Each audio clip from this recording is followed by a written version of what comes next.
Hello and welcome to the 43rd Asian American International Film Festival. My name is Winton. I am one of the programmers here. We are very lucky today to have a lot of the team of the Paper Tigers here for a special Q&A. Before we get started and introducing everybody that is with us today, I want to say thank you to our sponsor, Yao King, for helping us make this panel as well as the festival happen. If you have any questions for the cast and crew of the Paper Tigers, feel free to drop it in chat. We'll ask anything that is appropriate to them. So let's just start with the introductions. Bao, if you could start off first, who you are, what you did on the film, and maybe just a little bit about the film since you're going to start off. Well, thank you, Winton. Shout out CineVision. It's been great to come back to you virtually. My name is Bao Tran. I'm the writer-director of The Paper Tigers. It is a kung fu action comedy dramedy that is about three childhood kung fu friends who have grown into middle age now and find out that their master is killed and they have to avenge him. But now they've got kids, they've got jobs, they got lives, and hilarity, tears, and what else? What's the other emotion? I don't know. Melancholy ensues. Melancholy ensues. I'm gonna go by how my grade is set up. So, Wing, if you can introduce yourself. Wing Lee. I'm the production designer on the film. Ron. Ron Ren, fluffer. I mean, Alain. Alain Uy, I played Danny, and I was also the mood director, the vibe director for the set. And Matt. Matt Page, I played Carter and also did catering. Everybody had dual jobs. I really appreciate that. It's true indie filmmaking here. Man, you make great Hawaiian food, so you cook for Coda. Okay, gotcha.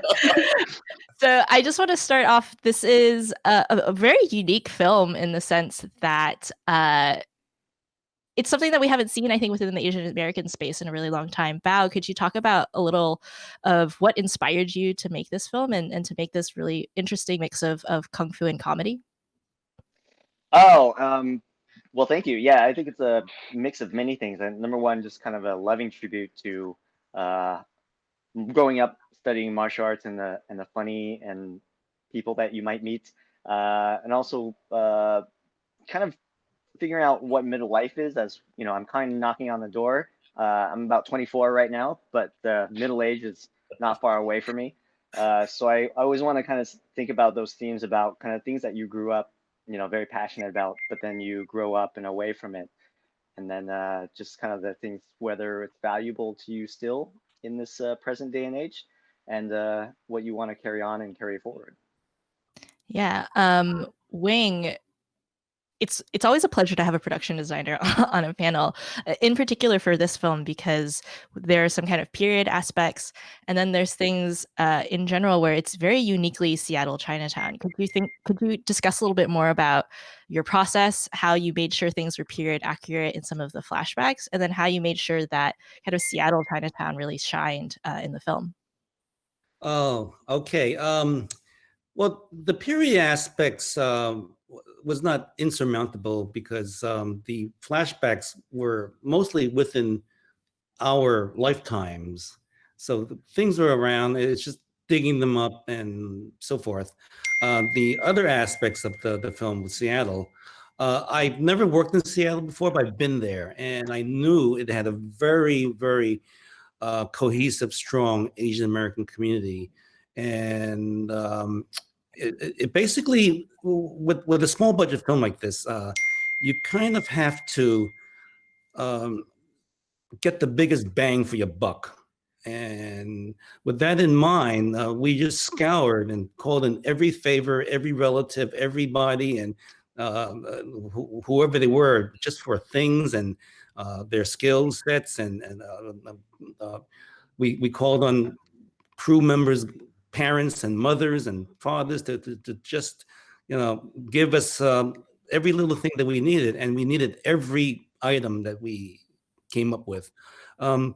It was really a challenge because the and the cooperation was so great, it just made it easier, and the whole community was just behind the film, and you could tell the film, which I didn't know had a very long past, and I think people knew about this film when it's finally happening. They just jumped on board.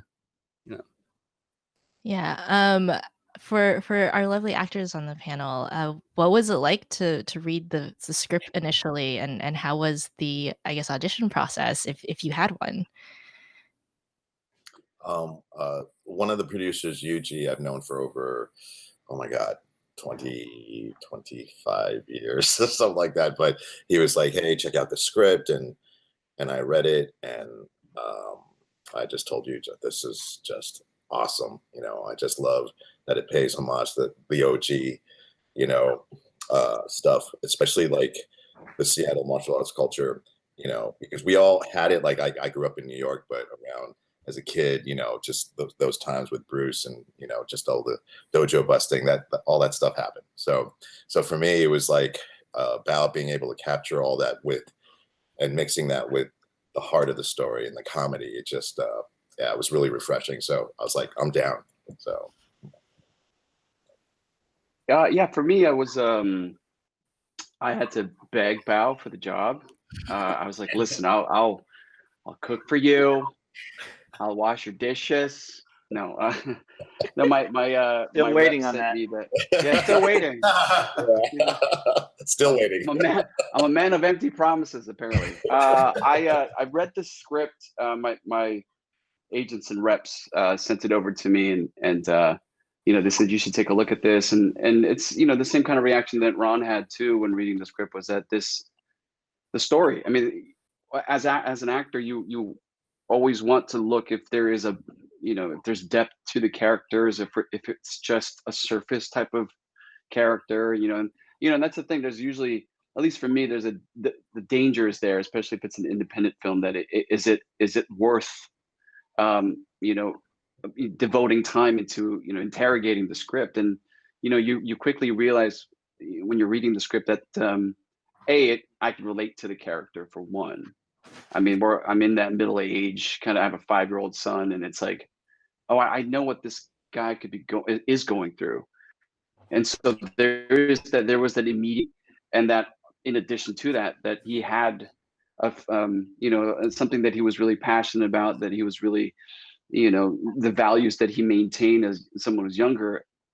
It's the same thing with me. I'm a dancer, and it's one of those things where you look back, like, what was that like? Like, I can't even. It's been so far. I'm so far removed from it now that it did challenge me as a person when I interrogated the script. So immediately there was a connection there. But as far as like the audition process, it's the same like any other audition process. I submitted a tape, and then next thing you know, Bao and his team was like, hey, can you put some action moves record some for us? And he gave me like these examples of these martial art, like kung fu monk masters, and I'm thinking like, no, that's going to be impossible for me to do this. Like, I'm so out of shape.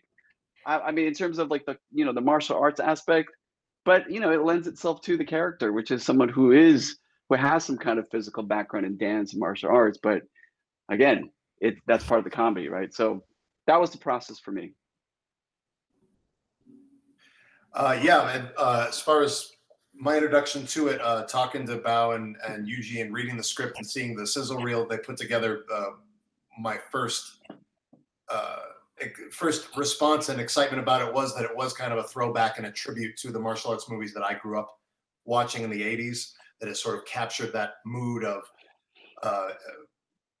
that genre. And once I got on set, and I've talked about this in other interviews that we've done about this, but like once I got on set, it was clear that I was surrounded by people who were genuinely a fan of that genre. And so everyone was really excited about capturing that. As far as the audition process, I had the same reaction where they sent me, I have a background in Okinawan karate and American Kempo and some jujitsu, but I've never done Kung Fu. And I was like, how different could it be? It turns out it's wicked different. my body was not prepared to move in the way that I had to move. So yeah, memorizing the forms and the sets and the things that I saw on those tapes was actually one of the most challenging things about it, but also one of the most exciting because it was so new to me in that way.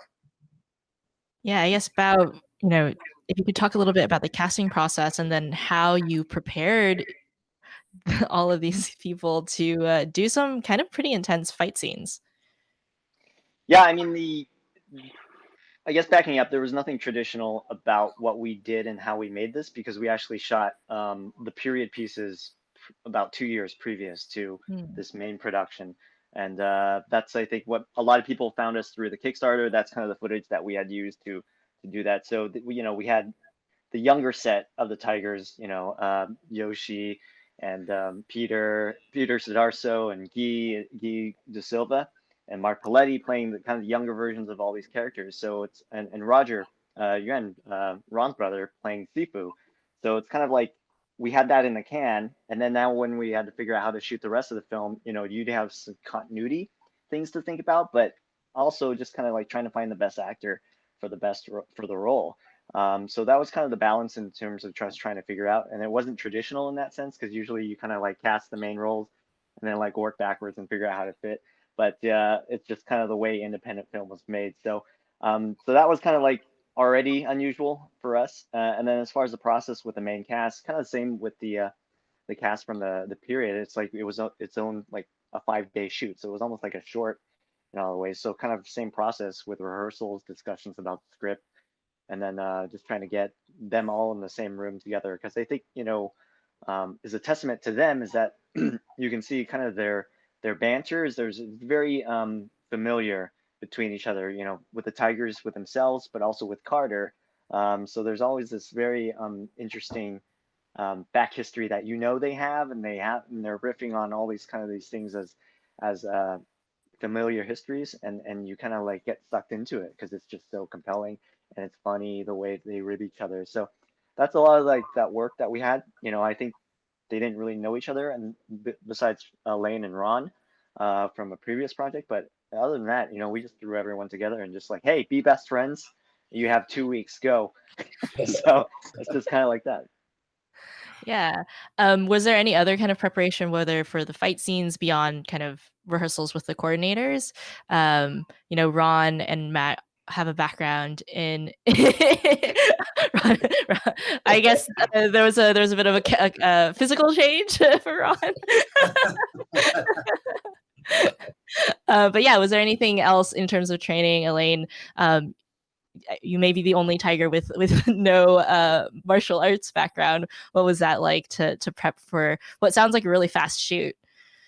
Yeah, I mean, yep. Yeah, it was a fast shoot for sure. But there was an allotment of time at the beginning where I met with Ken, and he walked me through the process of the movement and really the emotional backdrop or the backbone of each movement. So that to me is what I related to, and I think he quickly realized how I relate movement.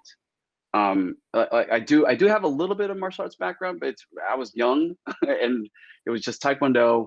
But really the dance element of being able to see choreography, understand why the movement is present and what the emotional drive is. So I think that really helped me out. But I think the biggest challenge was hitting that tennis ball. That I was like, I read the script. I'm like, wait, is this for real? Are they gonna? Because what the hell is that? And then I looked it up, and like, there's this little kid just going crazy, and I'm like, there's no way I'm gonna be able to do this. So that's the thing that really stressed me out. Because Alan, the producer, and Bao was like, yeah, we have to film that. I'm like, oh, dang it! All right, can't cool. be a CG tennis ball. No. So for like I think it was 3 weeks before we had to shoot, I bought one of those things, and it's for every day for hours, just trying to hit this thing. And eventually I was able to get some kind of, rhythm, but I still sucked. But hey, the power of editing, right? Post-production. There you go. We'll fix it in post, as they say. Yeah, Matt, you mentioned that, you didn't have a background in Kung Fu. What was your kind of preparation, and how did your body react to having to do some of these different motions? I protested vehemently. the first day I was like, oh, I'm fine. I'm fine. And then I woke up the next morning after the first full day of stunt rehearsal in LA, and I was like, oh my God, I'm gonna need I need someone to carry me to rehearsal.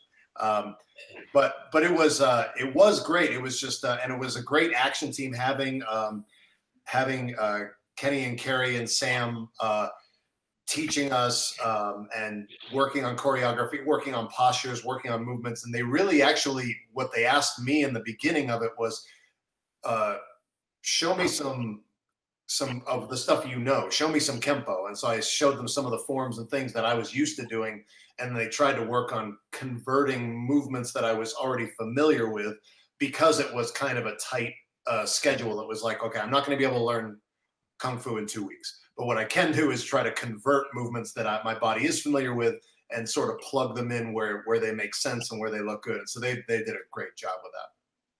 Yeah. Ron, was there anything that surprised you as you were preparing? Though you may have the most background out of everybody.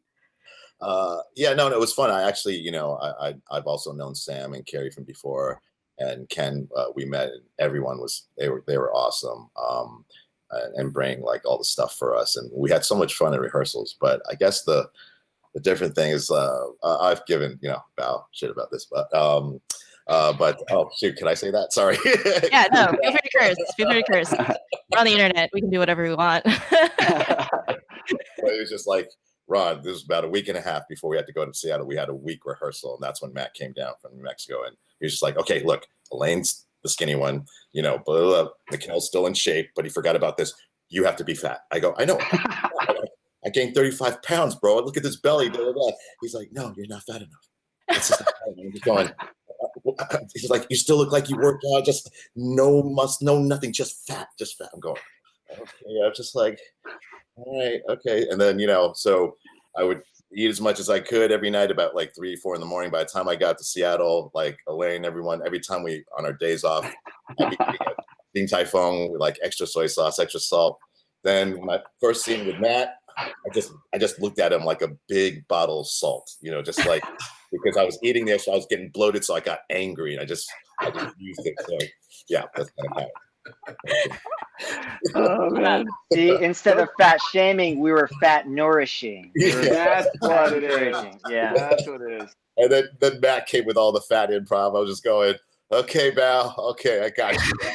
That was, in all fairness, that was in self-defense, because Ron I was so nervous my first day, and I didn't know how they were working. I didn't know that they were doing like a scripted take until Bao was happy, and then they were just riffing like crazy. So Ron starts hitting me with all these great improvised insults, and I was caught totally off guard, and I couldn't think of anything, and he's just mopping the floor with me. And then thankfully we had a lunch break, and I was like off in the corner away from everybody, like thinking of ways to insult him. And I was like, oh, I'll call him this, and I'll call him that. I'll make fun of his clothes, and I'll call him fat, and I'll do all this stuff. And then we were able to come back, and then we started getting into the rhythm of the way we ended up working the rest of the film, which was great, but it threw me off guard. All I saw There was has to be some kind of like gag reel, right? Bao, you guys have to have something, because there's so much gold that was created during those sequences. There's got to be a gag reel, right? Yeah, I'm sure that we have it. There's an embarrassment of riches. I think that was kind of like what we had, because in terms of all the scenes, you know, everyone was just riffing in so many different directions. So Chris Christensen, the editor, and I, you know, just had so much to work with. So that's a testament to the cast there. Yeah. Did The gag you? reel will be on the Blu-ray. Yeah. We'll look out for it. We're Was hiring Improv- interns now to put together the 20-hour gag reel. was improv always a part of the original plan, or was it something that you realized that you needed to tap into once you saw everybody together and bantering? Yeah, it was always part of the plan in terms of just, you know, having, I think like Matt said, you know, having the script shot and then start playing with the subtext around it and having some adjustments. So I was just kind of give it more color. So that was always the plan, because what the actors can bring to their characters is like, they're going to know their characters inside and out. Hopefully that's the expectation I have.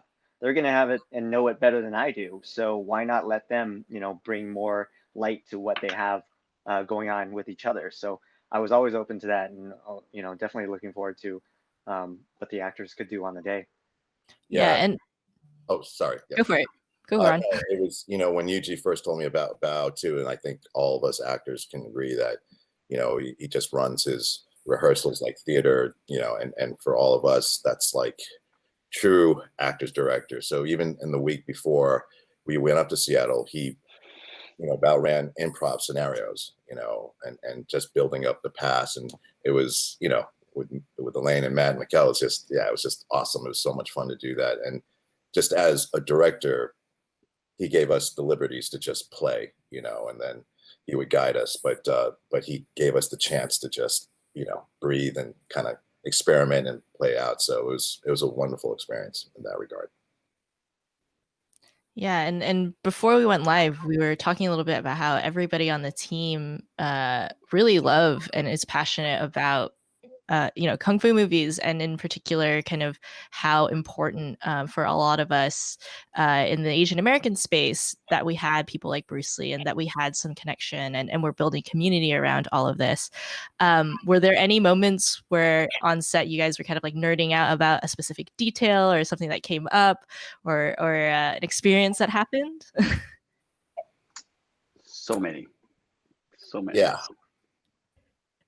I mean, what I remember is just random, just standing in groups, just quoting all the different movies, just throwing out quotes from different kung fu movies, different American martial arts movies, and then someone else would say the next line, and we're just sort of acting out, Bruce Lee movies and Jackie Chan movies and Van Damme movies, and all just quoting everything like. That was when I felt like I was in the perfect group for this movie, because it seemed like everybody knew every line of all the different films. Yeah. Also, getting makeup done with. Oh no, internet. Did we lose Ron? Ron, come back. Oh, you dropped out for a we second. cut out. okay. Now I'm saying we had fun too when we all did makeup, because me and Elaine and we all like would take turns like throwing on music, and it's like, remember that? Just flashback. Yes, all day, every day. Yes. There was 80s one. and 90s. There was one moment where I was talking to Kenny. He referenced this Jackie Chan as a character study for the fight sequences for my character. And then he referenced this one Jackie Chan, and it's like, it's a famous fight scene with him and Benny Jet, and fight in the pool. There's an homage that we do where the two characters catch each other. There's a movement there that I really appreciated that we were able to sneak in there as an homage to that sort of study that we were doing in rehearsal. So but yeah, there's a bunch of stuff, that little Easter eggs, little things that we put into, and we incorporated into the film, that I think is if you have a really keen eye, you'll go, hey, that's that, or hey, that's that. But behind the scenes stuff, it was just a free for all. Yeah, hopefully there's some behind the scene footage, because it sounds like it was a party on set every day. We're getting a ton of questions from chat, which thank you guys so much for putting them in there. If you have more, continue to put them in here. From Mimsy, for Bao and Wing, what was the inspiration for the empty pool set where the punk kids hung out? Did you pull that from real life experience? Well, I'll let Bao start on that first. Well, we had an extravagant budget. That pool had water, and I was like, I want no water.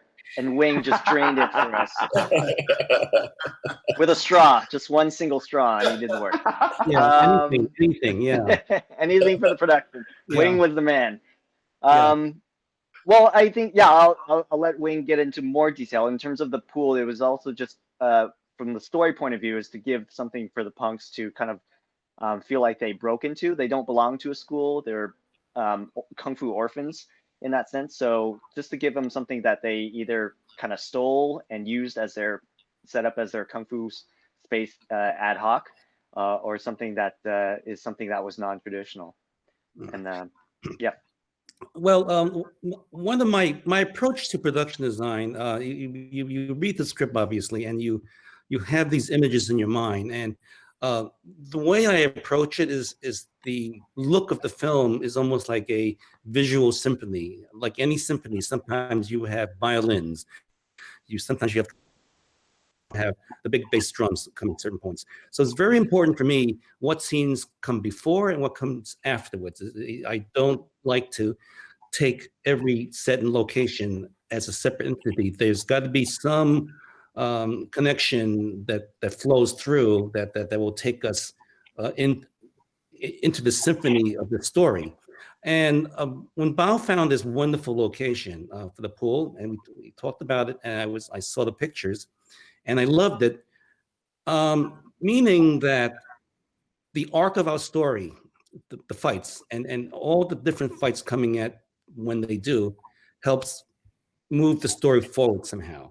And I thought, well, if the pool starts our characters below the surface of the world, and the next fight, the next big fight sequences are at the school, and which brings us up above the surface, up to the climax, which is we're on the rooftop, and we don't really know, but somehow with these things in mind, it shapes some of the character and the story arc in a very subliminal way, perhaps. So I approach it that way. The pool was a challenge because in the pool itself was a big white tile set. There was going to be fights and stunts, and after speaking with the stunt coordinators there, we decided, well, the tiles may be problematic in terms of how slippery it can be, and if you take a fall on a tile, it's really dangerous. So I had to come up with some ways of giving the actors a better surface for all these things that they go through. As you remember from the film, the 3 punks were really flexible and athletic and so forth. The problem is, again, so many things. Part of what the art department does is hide things, and we needed stunt pads. So I devised a strategy where, if you remember the film, there are these broad light blue patches all over. We placed them there to help with the acting surface. Alain, as a dancer, you know about your footwork and the surface, and so we needed to make the tile surfaces less slippery. So I went through and used an old theater trick where we painted the blue surfaces with a combination of Coca-Cola and water and paint. And when the Coca-Cola dried, the sugar in the Coke became a slightly tacky, grippy surface, which helped a lot. And the blue surfaces around the big wide blue band on the walls, I realized it really helped define the area, and so that the whole thing doesn't look like a white thing in the background. And so those are some of the challenges we always deal with. That's not always evident on camera, but it's there, and if it creates a pleasing composition and color palette, and I think it really worked. It was great. Yeah, the pool was a wonderful beginning about, and it kind of started. You never know what locations you're going to get, but somehow getting something will tip you off to get in the next thing, and it really worked. And we had luck on our side. Wing is a modest and very talented man, and I have to shout him out because he's a recent member of the Academy, and it's just a reflection of the incredible experience and skill that he has. So we're very thankful to have him on our show. Well, I hope to be able to vote for you guys one day. We all aim to do that. Thank you so much, Wing. I think in particular for our audience, very rarely do we get to have these deep insights with kind of the secrets of filmmaking. We have another question from chat from It Girl NYC for Matt. Did you enjoy learning, or how difficult was it to learn all the Cantonese phrases and idioms? I knew that would come up. There are probably a lot of Canto speakers, both on this panel and in the audience. So I promised that I worked on it. I really did practice, but I've never done that before. And as soon as everybody on the cast and crew was looking right at my face while I had to say those lines, they weren't coming. So it became a thing where actually multiple members of the crew had to shout the lines at me, and I would just repeat what I heard as best I could. And that just became a thing when to a certain degree, the production stopped when those lines came up, and they were just shouting them at me from off camera, and I'm trying to mimic them as best I can. And Bao thankfully was just like, it works, it works that you're kind of getting it, but kind of not. It's fine. It works. It fits with the character. And I'm like, okay, thank God, because if I have to get this perfect, we're going to be here all day. And shout out to Ginny, Wing's wife. It became a family affair because Ginny came to set from all the way from New York as well to join us, and she was helping with dialogue coaching for Matt. So shout out to she was great. Ginny Yeah. Yeah, I guess Bao, did you mean to make it really difficult for the Carter character, or was it something that naturally happened as things went along? I mean, as somebody who does speak Cantonese, it's always hilarious to see somebody try to say it. My favorite game is just like hiding the screen and having it play for my mom. I'm like, guess what he's saying, and then I'll show you the subtitle. Yeah, I mean, I think, whoever it was going to be, it was, and it turned out to be Matt. He was up to the task. Certainly Cantonese is the conversation was Cantonese or Mandarin or what, but in terms of the Kung Fu history that we had, we wanted to pay tribute to the Southern style and the Hong Kong style of Kung Fu. So definitely Cantonese was something that we wanted to portray. And, there's more tones to Cantonese and it's way more difficult, I think, than Mandarin. So it was, to throw it at Matt, is just a part of the task. And we all just reacted organically to Matt. No acting. No acting needed. Yeah, after every attempt, Ron's like, what? What? You don't spoke English. What?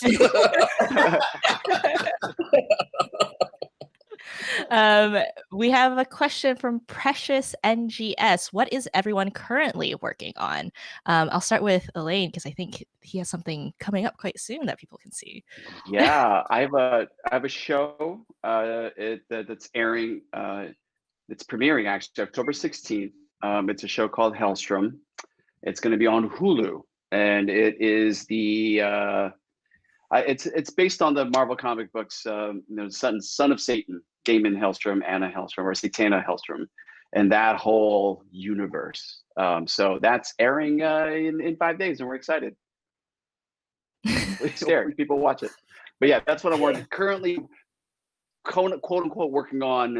Even though I worked on it last year, right after right after we shot Paper Tigers, in fact. So that's coming out. Cool. Matt? Yeah, I've still spend a lot of time on my YouTube show, playing a character, Master Ken, and that keeps me pretty busy. I also recently did put together we partnered with a company that put together a sizzle reel to try to do a Master Ken TV show. So that's going to start being that's actually being edited right now by them to see if we can kind of get some interest in that. But yeah, otherwise I'm just plugged into YouTube all the time. Cool. Wing?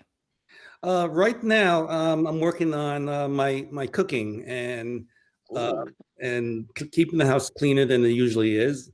I right before COVID hit, I was working on a short film called The Father's Son, based on my friend Henry Chang's books on Detective Jack Yu in Chinatown. That's coming out soon as a short, and hopefully, maybe it is going to hopefully go the same route as Bao's film. It started as a Kickstarter, and maybe it's on his last legs of it, and hopefully we'll see it in some festival very soon, and let's see what happens. Yeah, Ron? I'm actually flying out tomorrow to Hawaii for a project called The Wind and the Reckoning with it's a John Fusco script, and who I worked with on Marco Polo, and then Jason Scott Lee's in it, so that'll be a fun thing. I'm also voicing over Monkey King right now, and you could see me on Disney Plus, Mulan. And Bao, obviously, Paper Tigers is not gonna stop being part of your work anytime soon, but is there a next project? Yeah, it is an exciting film called The Paper Tigers.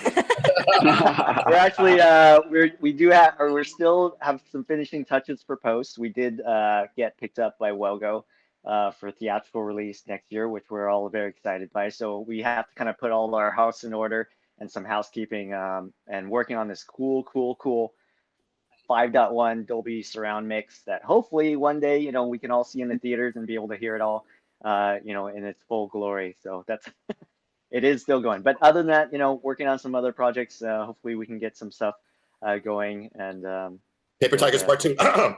Yeah, sequel, right? You're working on the sequel? Yeah. Oh, yeah. It's gonna be a trilogy, right? Paper Tigers trilogy. Yeah. That's exactly 3 tigers. I mean, there's 3. I mean, the whole thing is there. I've got interns writing that one too. Yeah, they're cutting the sizzle reel and they're writing the sequel. Yeah. We'll be ready for it. I want to say thank you guys so much and end on one last question, since we have such a great group of people with a lot of preferences, I think. Could you recommend, for someone who maybe have not watched a kung fu movie, or maybe like an 80s, 90s style martial art movie, a movie recommendation? So I will start off with, I'm going to try to throw it. I'll start off with Matt. Oh, gosh. I mean, the easiest answer is always Bloodsport. Whenever I meet anybody who oh my God, no. That's the best martial arts. It's one of the best, if not the best martial arts movie ever made. So if anyone watching has never seen Bloodsport, you have to watch Bloodsport and then just work out. Bloodsport is the beginning and the end.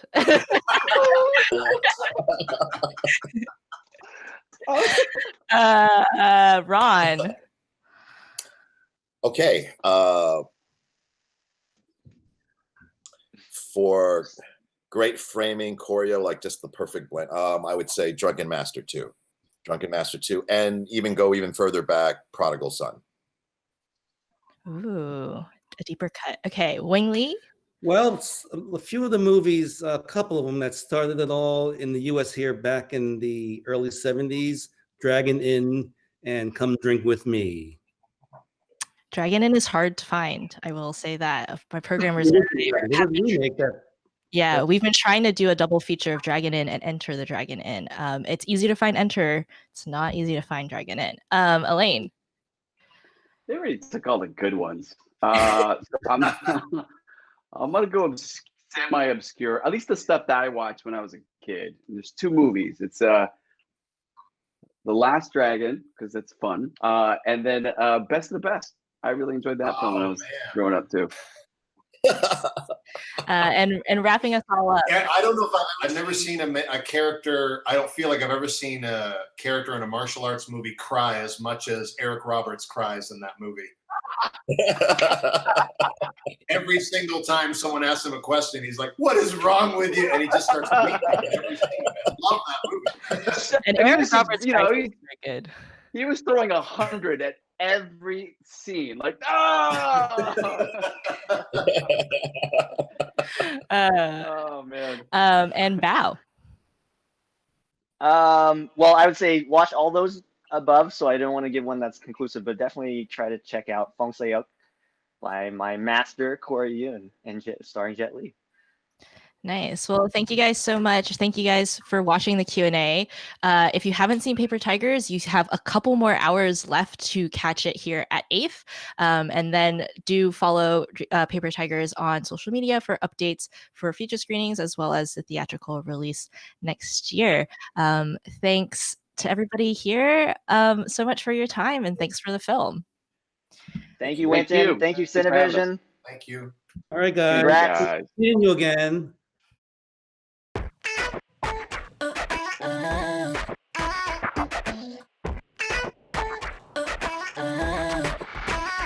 Ooh.